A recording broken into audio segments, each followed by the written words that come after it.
The Lord be with you.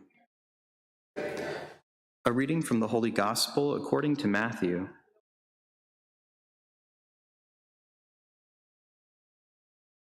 Jesus made the disciples get into a boat and precede him to the other side of the sea while he dismissed the crowds. After doing so, he went up on the mountain by himself to pray.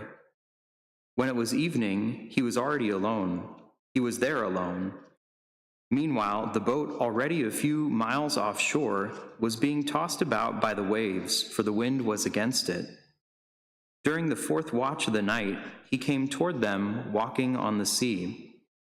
When the disciples saw him walking on the sea, they were terrified. "It is a ghost," they said, and they cried out in fear. At once Jesus spoke to them.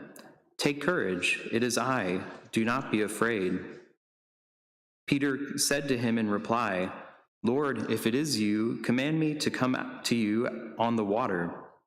He said, "Come." Peter got out of the boat and began to walk on the water toward Jesus.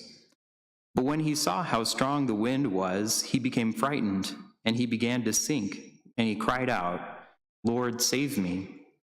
Immediately, Jesus stretched out his hand and caught him and said, "O you of little faith, why did you doubt?"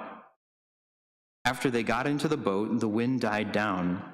Those who were in the boat did him homage, saying, "Truly you are the Son of God." After making the crossing, they came to the land of Gennesaret. While the men of that place recognized him, they sent word to all the surrounding country. People brought to him all those who were sick and begged him that they might touch only the tassel on his cloak, and as many as touched it were healed. The Gospel of the Lord.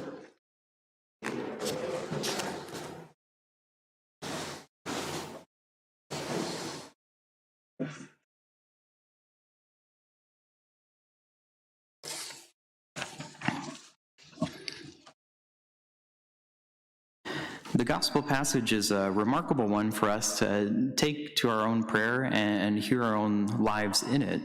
In moments where we're fearful or worried, what do we do? I always think it's an interesting little point that Peter, to test whether this is Jesus, says, "Lord, come to me command me to come to you on the water." You know, if it wasn't Jesus, then he would have just sunk, and I don't know what he was thinking. But in any case, we're grateful that Peter did go out onto the water, because he shows us something that's really important. When things get difficult for Peter and he's frightened by everything around him, he cries out to the Lord, and he says, "Lord, save me."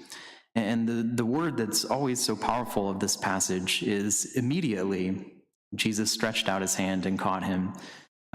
Jesus didn't wait for it to happen, right? He reached out to Peter immediately, and he does the same for us when we call out to him.